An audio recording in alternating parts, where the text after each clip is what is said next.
Hello, I'm Nancy Windhart, and in this video, I'd like to talk with you about highly sensitive animals and some of the things that we can do as humans to support the highly sensitive animals in our lives. So if we haven't met before and you're new here, welcome. And if you're an old friend, welcome back. If you don't know me, I am a professional animal communicator and Reiki teacher, and I teach training programs in intuitive interspecies communication and also Reiki for all species. So the topic of high sensitivity has gotten a lot of attention in recent years, and you may be familiar with the term HSP or highly sensitive person. And this is a wonderful thing that has been broadening our awareness of people who possess the trait of high sensitivity. Dr. Elaine Aron, who was one of the first people to really write and teach and research about this trait. And her work has been highly influential for me and for many other people. You can find a link to her website and some of her books down below. But she was one of the first people to really speak to a general non-scientific audience about what the trait of high sensitivity is and how it functions and how those of us that have the trait need to sometimes think about our lives differently than people who don't have this particular trait or wiring.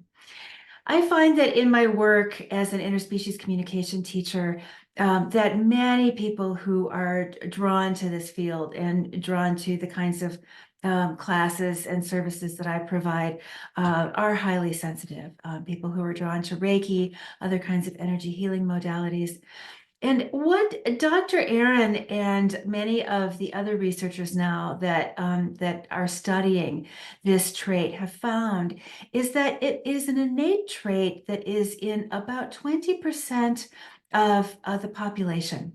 And so this is not something that is rare. It's actually 1/5 of the population of human people. And the fascinating thing is that they have found this to be across the board in all species that they've studied. That it's about 20% of the population of all species that they have researched.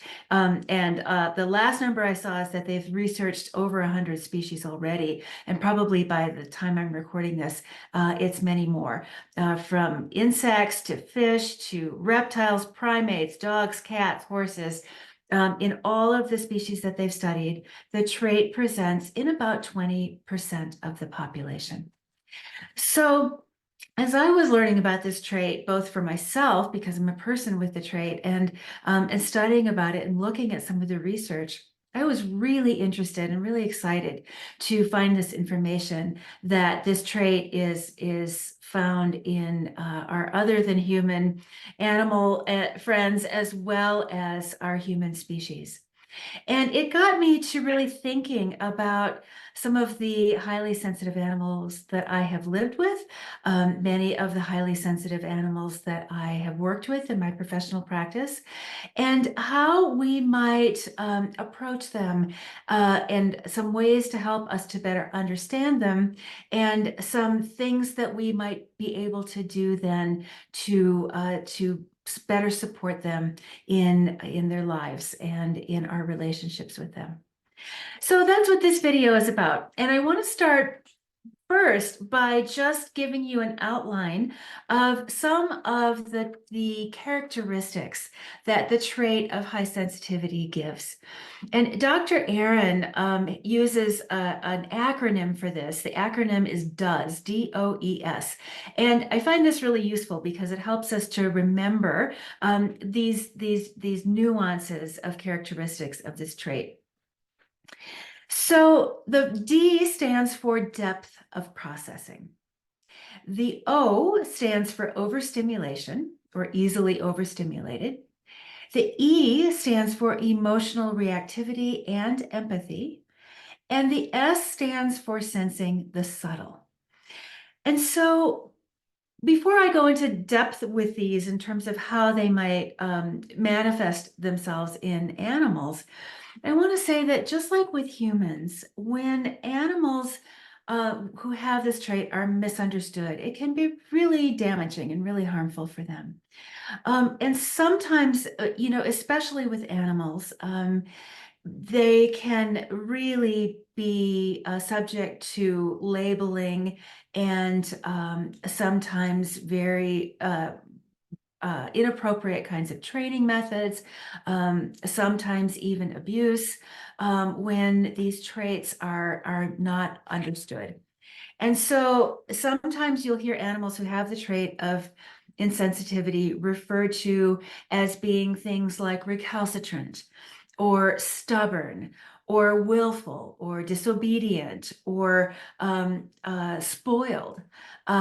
Or sometimes people will assume that animals who are highly sensitive are simply unsocialized, and sometimes they'll blame their human person for not socializing them better, or that they've been traumatized, that something terrible has happened to them to make them display the traits that they're displaying. Or that they're stupid, they're not intelligent, that there's something wrong with their mental capacity. So all of these things obviously can be really damaging, both for the animal themselves and also for the relationship of the human, the companion animal and their human. And these traits can also manifest in wild animals. And as far as I understand, in the wild animal studies that have been done, the traits show up very similarly, and they are in the same percentage, approximately, of the population. In this video, I'm going to focus on our companion animals because they are the ones that we are most often in relationship with around these characteristics and these traits and these ways of being. So as I said earlier in the video, I have the trait of high sensitivity, and it's been very helpful for me personally to learn more about it, to educate myself more about it, and it helps me to understand some of the kind of modifications and changes that I need to make in the way that I live my life, to keep things keep the trains running on time, and to keep things running smoothly, and to keep me in a balanced state of being where I can do my work and live my life and show up in the best way possible. And I have also been blessed to have highly sensitive animals in my animal family. And while those of you who know me know that I live with a lot of animals. Currently, I've got 3 dogs, 3 cats, and a flock of chickens.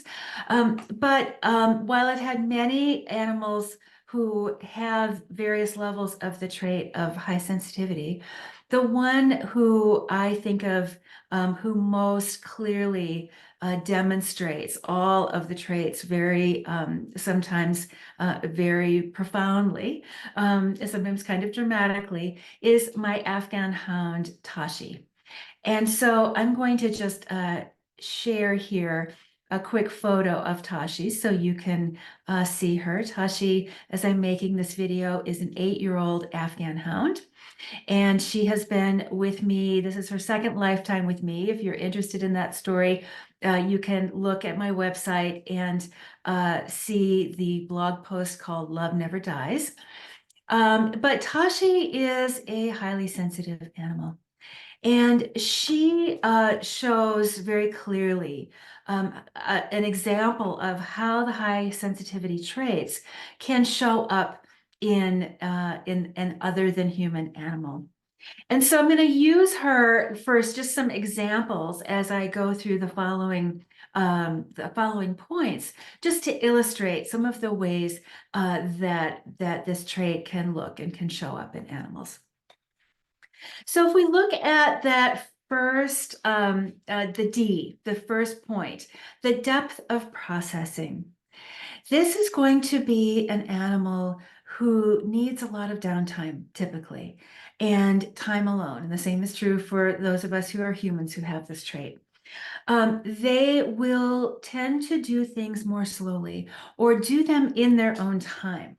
So they may be actually very speedy when they get around to doing the thing that they're doing, but they will do it in their own time and in their own way. They will often think about things a lot. process things a lot. You may find them kind of, sitting alone a lot, just in a kind of deep state of being. Tashi will do this frequently, and she will take herself away from the other animals. Sometimes she'll go in a room by herself. She'll want to be apart from the rest of the household. Sometimes also she'll choose to just go outside, and she sits in one of either there's dog beds, or I have some lawn chairs. I call one of them Tashi's throne, because she often will sit in that chair and cross her paws and just be very quiet. She will meditate. If I ask her what she's thinking about, she might tell me a little bit about what she's processing, what she's thinking about, what she's contemplating. Sometimes she's just in a deep, what I would call a state of meditation, where she's just being and just feeling and sensing and noticing everything that's around her. Highly sensitive animals and humans often are challenged by transitions. And this is one of the areas that I think it can be difficult for us in relationship with these animals. Sometimes it can be frustrating because they will have a hard time moving quickly from one thing to another. They might be slow, for example, at getting the leash on, going out the door. With Tashi, she wants to have some time to process when she goes from inside to outside, and maybe we're going to go on a walk or go to get in the car to go on a ride somewhere. If I try to ask her to just, come on out the door and get in the car or get going or get moving, she'll often just stop. And she wants to take a moment for that transition. And sometimes she'll just look around and take, almost like taking a few breaths. And then when she's ready, she'll get in the car or, be ready to go on the walk or whatever the thing is that we're doing.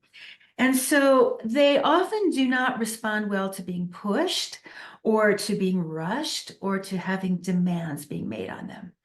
And with each animal, this is going to look different. Of course, Tashi's a dog, so she's going to show this in her dog way. A cat or a horse or a bunny with the trait might show it in a different way. So one of the ways Tashi will show it is she'll simply just stop. She won't move. And I can, pull or push or cajole or treat or anything I want to do. And she won't move until she's ready to move. And I've learned to understand that about her, and to not be impatient, and also to leave plenty of time so that if we have to be someplace on time, she has just that extra minute or two where she can just process that transition. And that's usually all she needs. It's generally not a lot more than that. But it is worth remembering that we need to kind of build that in if we're going somewhere where we're on a deadline. A highly sensitive animal will often investigate before proceeding, or again, it goes along with the pausing. So again, how this manifests with Tashi is if she's in a new place that she hasn't been, say we're taking a walk on a new trail, or she's going into a new environment that she hasn't experienced before, or maybe hasn't experienced for a long time, she will want to just stand for a while, and she'll look around, she'll smell, she'll check things out. She tells me that she is sensing how things feel, the energy of the environment. She's listening for, the sounds and the things that are going on in the environment. And she'll just take her time doing that. And again, if she's allowed to do that, then she can enter that new environment with a lot more comfort and a lot more confidence than if we just barreled in and I kind of pulled her along and didn't give her the space to do that. So those are some of the ways that depth of processing can look in an animal. And if you have an animal who you suspect might be highly sensitive, I encourage you to think about some of the ways that might be showing up for you with them, and some of the ways they might be expressing that. So the next collection of traits in the acronym would be the easily overstimulated. Another way to talk about this would be that these beings have very sensitive nervous systems. So this can overlap with an aspect of the with high sensitivity that's sometimes called sensory processing sensitivity in humans. And they're studying more specifically with dogs around this about canine sensory processing sensitivity. So not all highly sensitive humans or animals have the sensory processing sensitivity, but many do. And so it's important to understand that aspect of it that can often express in the highly sensitive being. So, and that the sensory processing sensitivity can also, I think, is what often leads to the overstimulation. And so these are animals who are exceptionally sensitive to stimuli in the environment. So that can be sounds, that can be smells, that can be visual stimulation.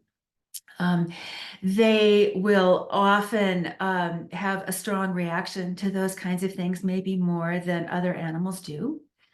They can also be more sensitive to pain.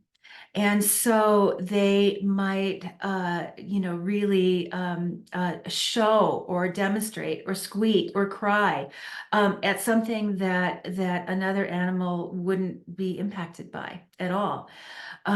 They also can sometimes have a tendency to be prone to allergies. And they can also be overwhelmed by too much physical sensation. So too much touch, too much cuddling.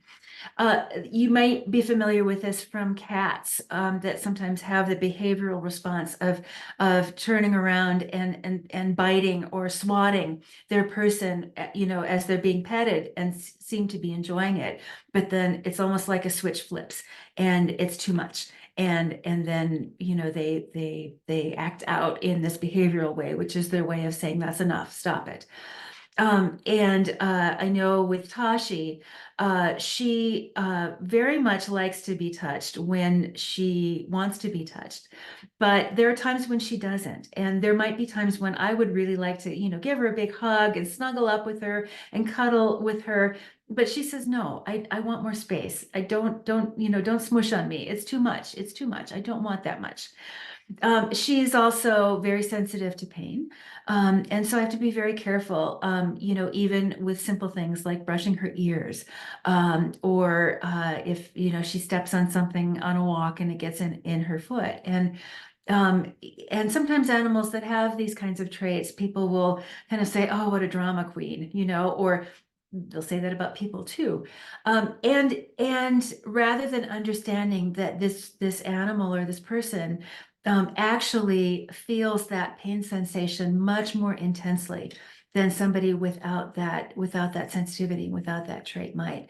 So what might feel to one dog like just a little flick might feel to a highly sensitive dog like just something really sharp and very, very painful.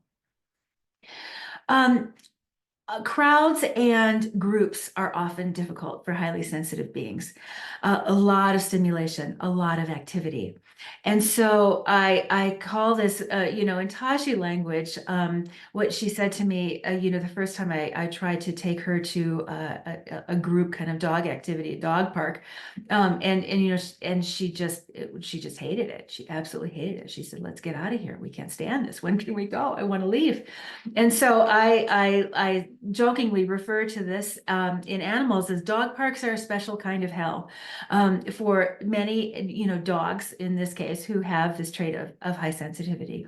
Now, not all, and certainly there's a lot of individual variation, but if you have an animal who has this trait, they really might not enjoy things like dog parks, shows, daycare, a lot of group activities. Even I'm thinking of a horse, in a horse barn. They may not enjoy doing things with the herd in the way that other horses might. And so it's worth being aware of and noticing. If an animal gets too overstimulated, they will often do one of two things. They will either shut down or they will respond by going into overdrive. So the overdrive, looks a little bit like you might imagine a toddler who hasn't had enough sleep, who gets really revved up about 10 o'clock at night, right? The same kind of thing can happen with an animal, or they can shut down.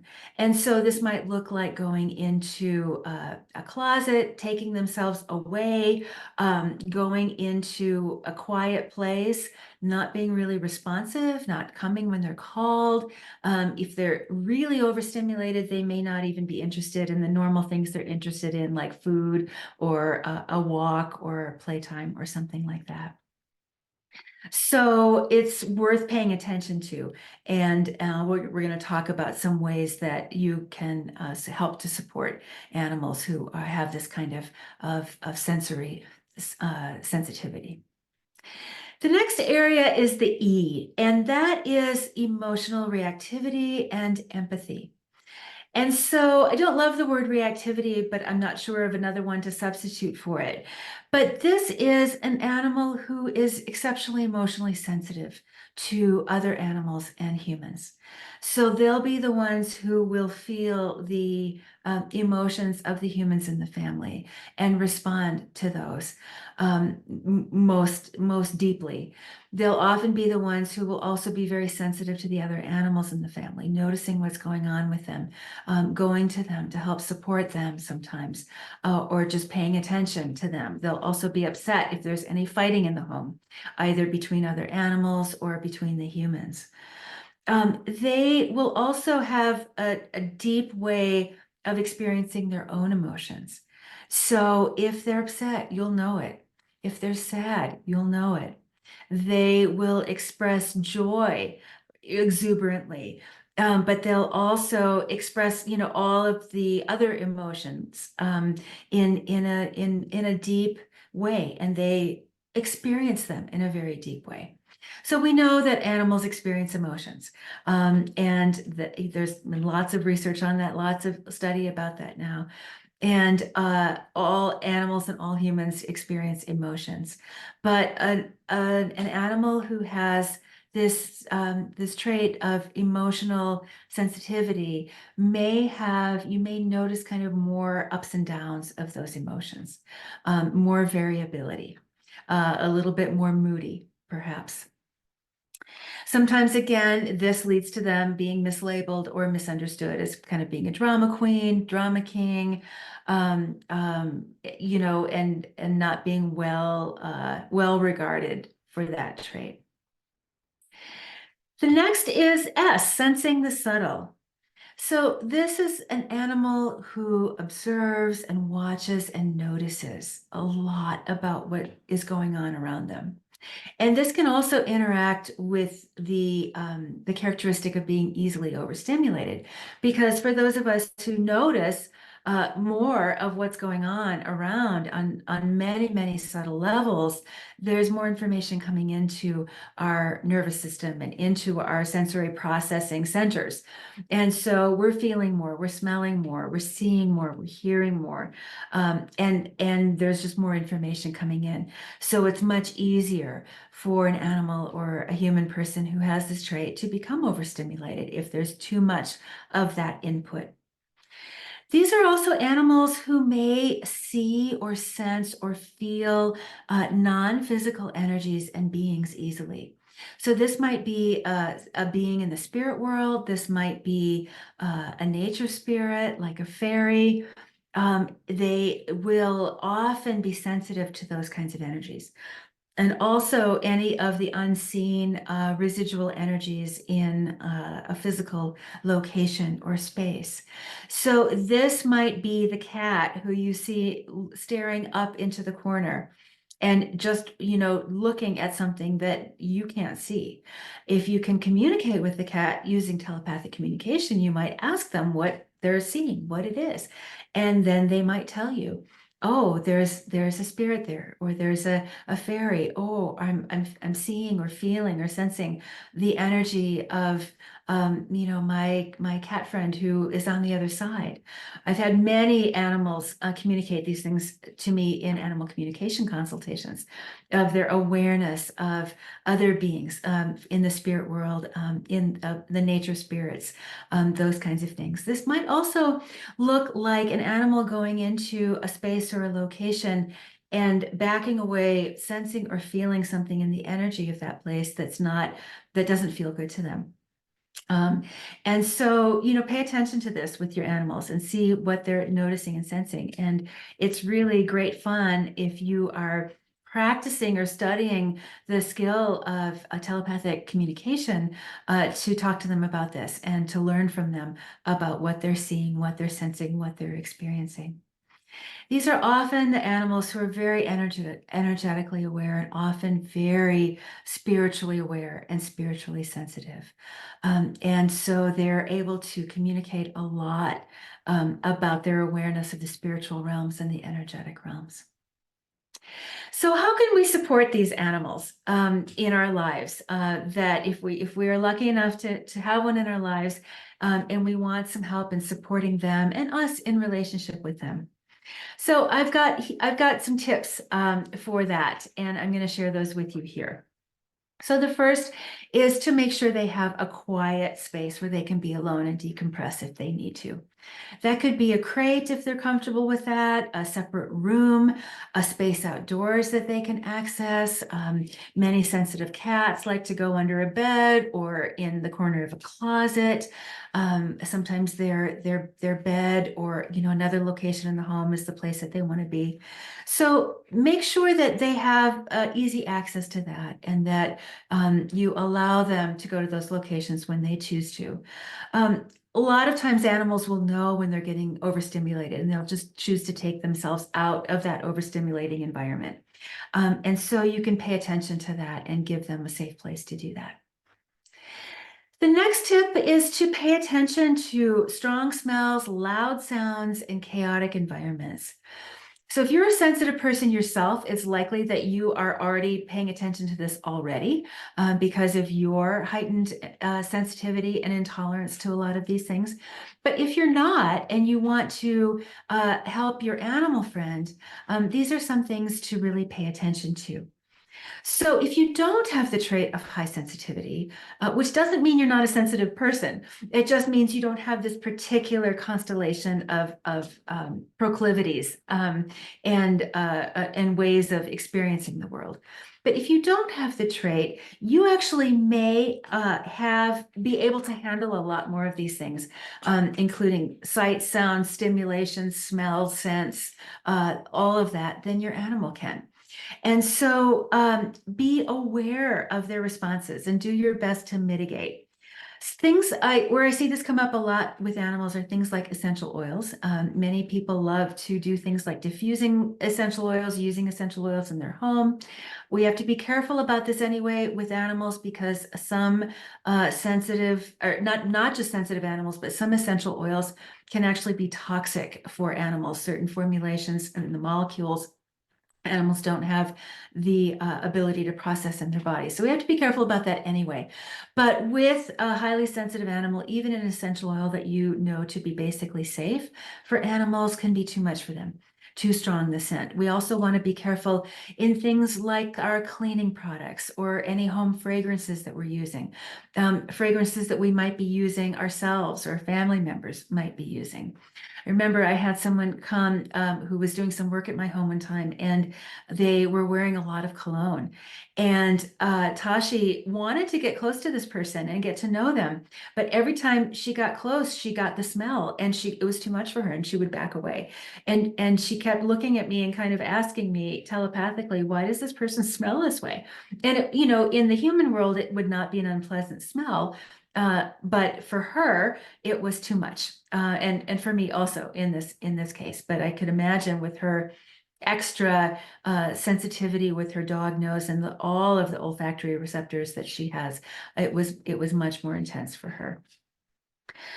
We even want to be careful with things like candles or scented detergents. All of those kinds of things for an animal who's highly sensitive can be really difficult to deal with. The next tip is if you're in a conflict with another person, try not to argue or fight or raise your voice in that animal's presence. If you have to do that, hopefully you don't, but hopefully you can find a softer and gentle way to resolve that conflict. But if there's a situation where things are getting really heated, do your best to go someplace away from the animal's presence for that. It can be really upsetting for sensitive animals. They can have a really hard time with processing that. The next tip is that you may find that animals with the high sensitivity trait might need different things in terms of their grooming supplies. So things like brushes, they might need softer brushes. You might have two dogs of a similar breed. One needs a much softer brush than the other. Softer training aids, softer training approaches, very gentle and intuitive based training approaches rather than anything that is pushy or harsh or dominating. That's a good idea in general, but especially for highly sensitive animals. Training that's too harsh can completely shut them down and destroy them actually for a very long time. So you have to be really careful with that. And that's not to say that those kinds of training methods are good for other animals. They're not, but to say that especially for the highly sensitive ones, they can be exceptionally damaging. Just like what we know about trauma. Trauma for sensitive animals and humans can have a deeper impact on them as well. There are some things that you can try that are helpful for some sensitive animals. So tools like thunder shirts, they make them for dogs and cats. Things like ear covers for noise are sometimes helpful. Things like Rescue Remedy for stress. Gentle forms of body work like Tellington touch, energetic modalities like Reiki can be very helpful in supporting animals who have sensitivity and helping them to rebalance themselves and their nervous system.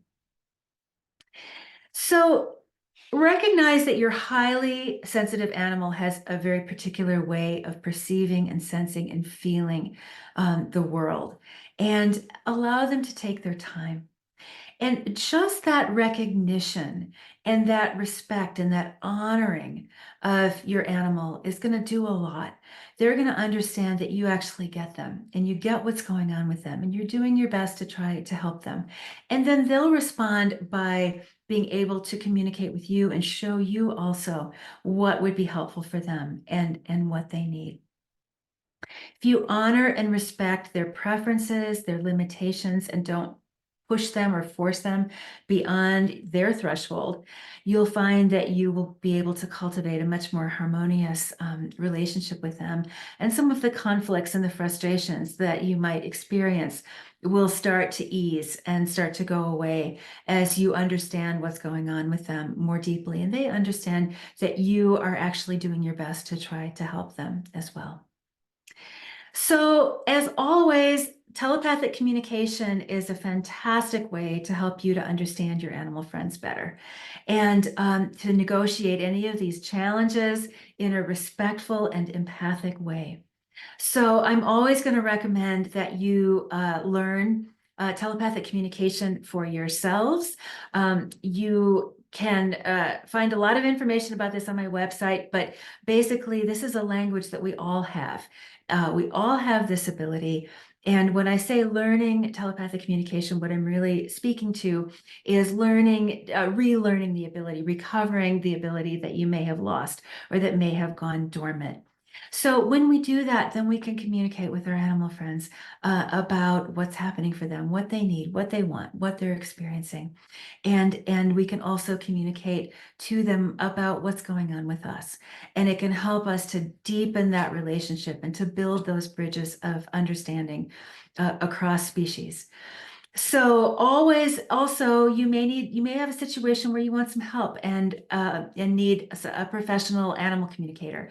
And it's always, a wonderful thing if you're able to do that also to get some help from somebody who's not involved in the situation. But I'm always going to encourage you to learn this skill for yourself and to be able to practice it in your own home.